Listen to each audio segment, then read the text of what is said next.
Izwi lomzansi 98.0 The difference. Njalo impela yazi ukuthi mase kushayela lesikhathi indaba ezibalekile soke sezikuwena ngoba sikhuluma indaba esuke ithinta umthetho kuphela nompumelelo kazikalala la ku 98.0 FM kwizwi lomzansi enza senze kanjena ngoba namhlanje ngifuna ukuthi nginiblesse nje ezothi mazithi 8:30 after one nje indaba efinqiwe nesport ubeke indlebe ngoba ngenzeka kube khona indathani yemali ongakwazi ukuthi yini ucabangeke inyanga isiyophela bakuthi jize nje ngemali uzokwazi ukuthi uyisebenzise uthi kuyikhipha nawe kakhulukazi mezowina umuntu wesifazane kunenyanga yembokodo hayi ngiyacabanga ukuthi izokusiza kakhulu kodwa before sifike lapho ngifuna mina nawe sikhulume sokhumbula lesibili lezomthetho la sikhuluma khona indaba ezithinta umthetho phakathi asigijimeke ngoba kusakhona lo daba lethu la last week engifuna ukuthi liqedele kahle kodwa kule sonto soliqala ngoba khona ngisakuhlanganisa ngifuna ukuthi mase ngikunikeza isolution ngokunikeza into ephelele kodwa senze kanje mina nawe asithintane la Sithinta njengamanje Sishayela ucingo ku 060 480 7164 060 480 7164 noma ku WhatsApp lapha ku 0638208448 063820848 wazi ukusenda voice note noma usendele umyalezo voice note awuqiniseke kodwa ukuthi less than a minute khona sokwazi ukuthi siyidlale njengoba umulaleli enzile nje wasenda WhatsApp uthi Mr. sawubona cela ukubuza ukuthi uma ama charges incorrect mawusukhuluma ngemisconduct ngabe isanction yalapho ithathwa njenge correct yini ngiyabonga uthemba lakhe ngwabi elapha eMlazi now presiding officer uzokudeterminisha lokho ngesikhathi wenza ama submissions zakho so kuyenza ngesikhathi iqala ama charges uthola ukuthi bazocharge ngama charges awu7 uthola ukuthi kulo 7 bazothi u2 siyawuyeka sekuqhubeka ngalo awuba u5 kuphela and then kulo 5 that is where determination would be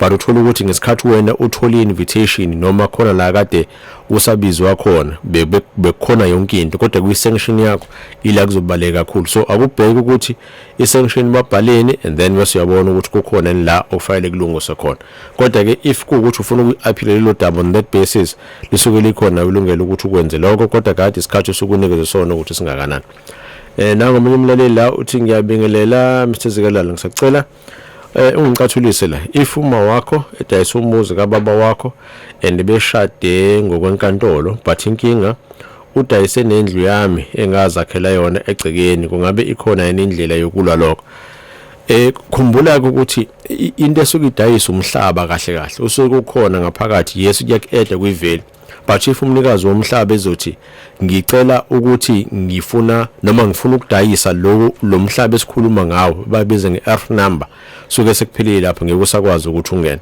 fanele ucheck kodwa sekutheni ngiyacabanga ukuthi mawukhuluma ngomuzi kababa ubaba mhlamba akasekho emhlabeni awucheck ukuthi kuma estates kwenzakaleni khona neshi yakho kufanele ngabe uyayithola if will kade ikhona ebhala ukuthi yonke into yakumama then unfortunately akukho uzokwazi ukuthi ukuthola kodwa bangabe will kade ingekho ayi kukhona mhlawumbe ongakwazi ukuthi ukuthola ubone ukuthi kuphi la ungasizakala khona kodwa nje i-rule of thumb ithi uma ngabe ngidayisa umhlaba konke okukhona lapho kulo mhlaba ngisuke ngikudayisile nawo nangomunye umlaleli cela ukubuza if umuntu etokile enza amacala anzima akuvumelekile ukuthi abe ne-visit depend ukuthi lo prison facility thini so khumbula ukuthi correctional services that determines the risk ukuthi ingakanani emntwini nanokuthi eziphi izinto ezokwazi ukuthi zikhona zibe khona noma ama-visitors azokwazi ukuthi awathole kodwa ordinarily kuye kuthiwa uyakwazi ukuthi uyithole kodwa izoba under ama-conditions athize noma into sobe sesiyayibheka kuwona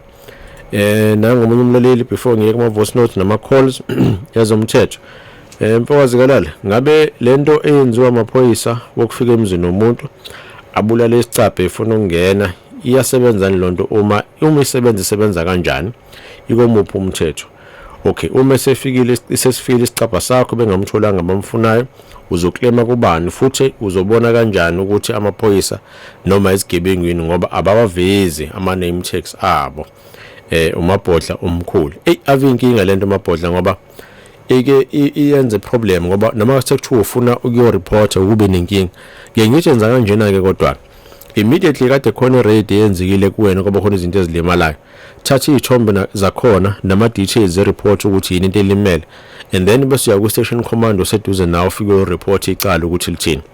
If lelo cala lichaza ukuthi abazi ukuthi bawubani bazothi ayikho rate ekuyenzeka, lithathe lelo cala lese ku-IPD bese uthi kubona ngicela nishintshe-ke nenze ukuthi abantu bangene ngomthetho endlini yami kwabakhona malicious damage to property nil-investigate lelo cala. Uma bengakwenzi khona i-IPD nakhona uphinde kuyona uyosho ukuthi hayi engathi khona ungahambi kahle la ngicela ngi-investigate i-level yale investigation ayihambanga ngohlelo ngoba strictly speaking fayela ngabe iphoyisa melifika liyazi-identify lisho ukuthi liwubani, lisho ukuthi lizokwenzani, khona uzoba rest assured ukuthi akusona isigebengu lo muntu omfunayo noma lo muntu okhona, kodwa umuntu uzokwazi ukuthi akunikeze noma akunikeze assurance ukuthi konke azokwenza kuzobe kuhambisana nomthetho. Ake ngiyela kule voice note. Ngibingelela kumina omkhulu Zikalala.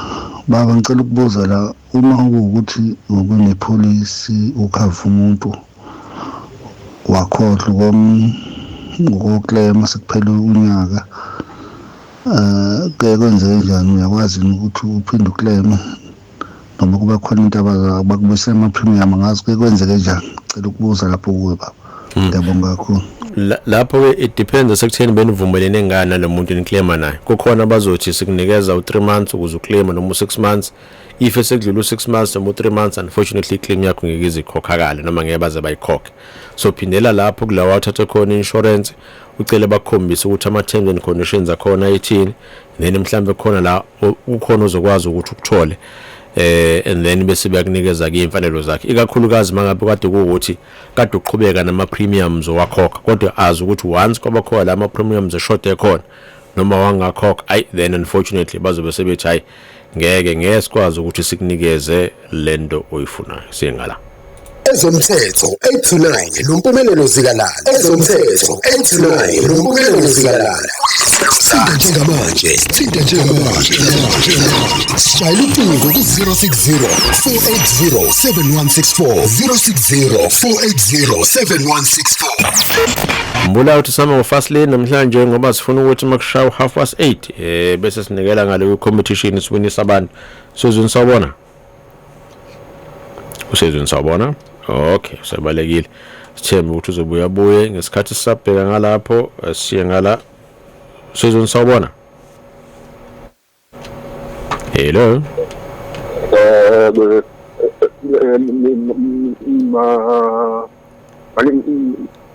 Will money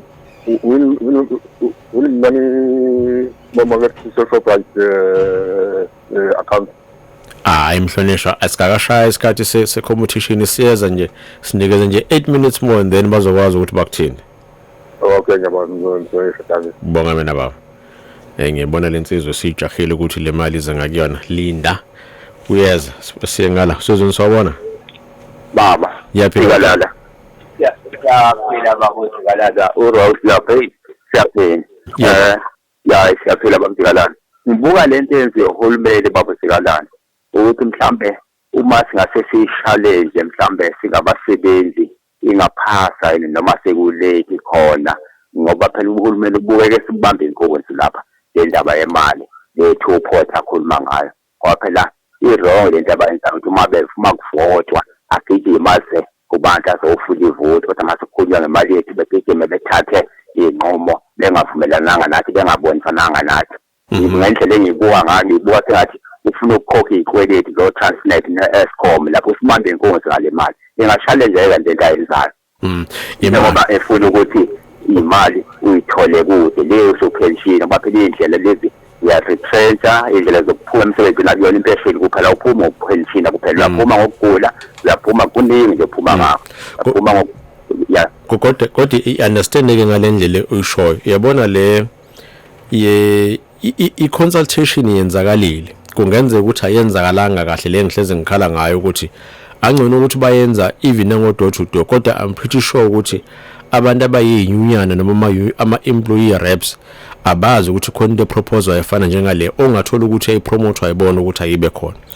Umsuka wayo yonke le process uthi hulumeni ngicela ungivumele ukuthi ngikwazi ukuyoboleka esikhwameni sami noma emalini engiyisavile ngesikhathi ngisaphila njalo ngonoma kanye ngonyaka khona ngizokwazi ukufeza izidingo zami makuthiwa khona ama-emergencies akhona, ngoba angiboni kunomqondo ukuthi ngihlale ngihlupheke ibikhona imali ibizokwazi ukuthi ngisize, and then bese siyakwazi ukuthi siyisetha kahle yonke le process yakhona. Kodwa ngiyazi ukuthi kuzoba khona intela which is going to follow, mhlawumbe into engabe siyaliwa-ke ukuthi intela ekuthiwa iphuma kanjani. Ake ngenze ama-example umuntu oyedwa. Ake sithi khona umzali ozothi nginengane engithanda ukuthi ayihambe iyofunda e-university. Unyaka waye e-university u-20,000. Sengibonile ukuthi anginayo imali ecash u-20,000 engizoyikhipha njalo ngenyanga, noma ngabe kuthiwa ngiyahamba ngiyothatha i-loan ngeke ngikwazi ukuthi ngiyiservice. Kodwa mangizoloke njalo ngiphindela back kulo 2-pot wami ngiyothatha kuma savings zami imali engango-60 njalo ngonyaka, ngifike ngithatha u-20 ngiphinde ngithatha u-30 by tax, ngithatha u-30 by tax, ngiphinde ngithatha omunye, at least ingane yami izokwazi ukuthi ayiqede ukufunda, ngoba bengingayihlelelanga ukuthi akube khona la izokwazi ukuthi ithole khona imali mayisiqedile. Ayikwazi ukuqualify for uNSFAS because kuthiwa ngihola kakhulu, nezikoleti engibhekane nazo ithanda ukuthi kube yiningi ngoba kunemshopho eyenzeka ngesikhathi mina ngisebenza noma ngesikhathi sengiyikhona. So uyayibona ke lapho ukuthi kumuntu ofuna ukuyisebenzisa kanjalo leyo mali izomsiza ukuthi akakwazi ukuthi abenefit, athinte noma ayonyakazisa ama savings akhe ukuze afeze izidingo ezi-right. La i-wrong khona yilo muntu uzofika ayithathe afuna ukuyoba ne-nice time ngayo, noma ayithathe athi ufuna ukuyokusevisa i-debt yento which is unsecured. So mozo uthatha uthi ngifuna ukuyolungisa imoto sayikhokhela installment, umbuzo uthi leyo sayikhokhela installment le moto makuthiwa iyadliwa izodliwa nale mali yakho soyilungise ngayo bese kuthiwa isiyahamba. So into ekufanele ibe khona i-education ukuthi uzoyenzani, uya-understand nani ukuthi ama-implications akhona thina. Ngiyakuzwa babo Sikalala, kodwa mina bengikhulumela ekuyishallenjeni ngoba manje kubukeka sengathi usuyaboleka le mali kanti yakho empeleni uyayithatha, i-tax yakhona athi izokwanzima futhi nentela yakhona.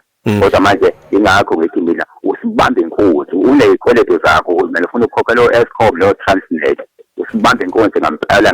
Uma befuna ivoti bayeze emphakathini, kodwa mase bethatha imali bethatha izinqumo nje bengakhulumanga nabantu emphakathini, i-wrong lento. Ufuna istrike nje ezinzima uhulumeni ngokomthetho, ngoba le mali lebaba uJiwalala njengoba ngisho ukuthi akuyona yodwa ipension ophuma ngayo, uyaphuma ngokugula. Kuningi izizathu engakhipha umuntu emsebenzini bese bekutshela ukuthi uyayithola usuno-65. Uchaza kahle impela uma uthi uzobuhlali, ngoba phela lesi simo lesi so-65 kokwenzeka singakufiki uhleli imali yakho uhlupheke nemali yakho kanjena lapha. Kodwa bawenzile nje ama-consultations kwabantu abavuma. In fact le suggestion yale 2-pot system yayivela from yona ama-unions, ayivelanga kakhulumeni.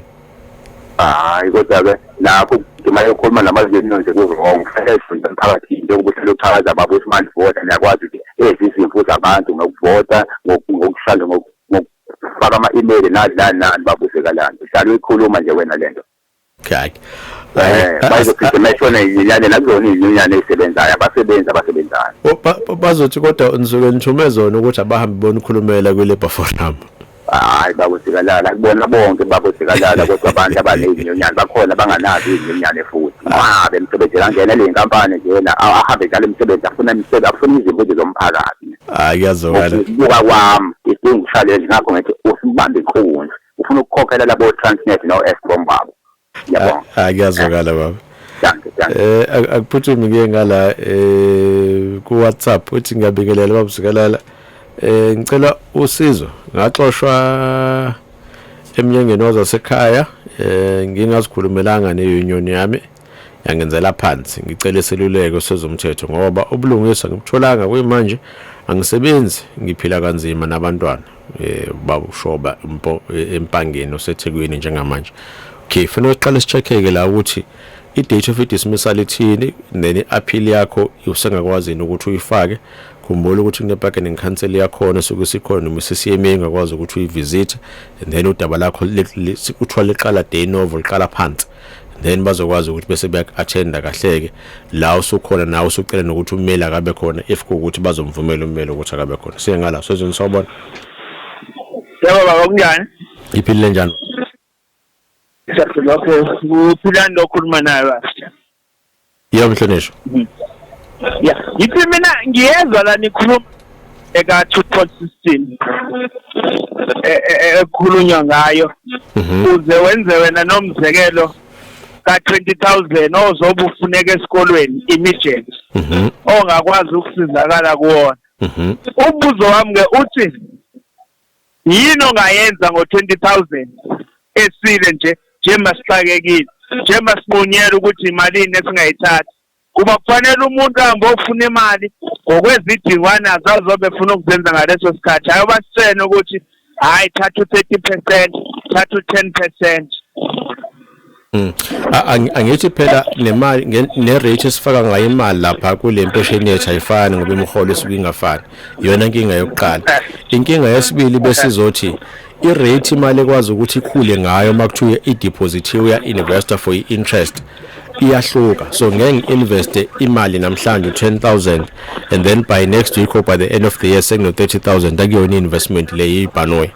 So umbuzo uzobusuthi if uzovumela abantu ukuthi abazothatha la kule investment imali enkulu izolithola nini isikhathi sokurecover from le mali esuyithathile wayisebenzisela idingo zakho. So kufanele kube khona ilimit ozoyibeka ukuthi noma ngabe kuthiwa wenzani kufanele ilimit isikhathi la ngoba yona mali esiyidingayo lezo ukuze sikwazi ukuthi sirecover. Like le interest leyo khuluma ngayo like okanye nje ngiyaqolisa ukubuyisela emuva mina vele anginalo ulwazi ngalo 2.16 ngizwa kumina nje kuyinto engihleze ngizokhulunywa ngayo angiyazi noma izosebenza kanjani ngoba like umzekelo thina umzekelo sesineminyaka la ko2017 15 imali zethu nje zizotshonela kanjalo size sezitshona uma ngabe sesinasisi bese sesisebenzisa lutho angithi sakhona imali zena zindawo sakhona kodwa into evumelekile ukuthi uyenze manje ithi ekuqaleni imali bengeke uyithola up until uzo retire noma kuthiwa usudlulile emhlabeni kodwa manje uhulumeni usevula ithuba lokuthi makhona uyidingayo ephuthumayo ake sikuvulele lapha kule investment yakho yempesheni sikwazi ukuthi sikunikeze ngoba uyi-applyelile ngeke sikubuze umbuzo ngayo ukuthi uzoyenzani ufuyini ofuna ukuyikhokhela inqubo nje mozo understand ukuthi uthatha kanye ngonyaka inama tax implications njengoba nama tax implications azokuthi usari uzonokho esicabheni sakho kube khona ethathayo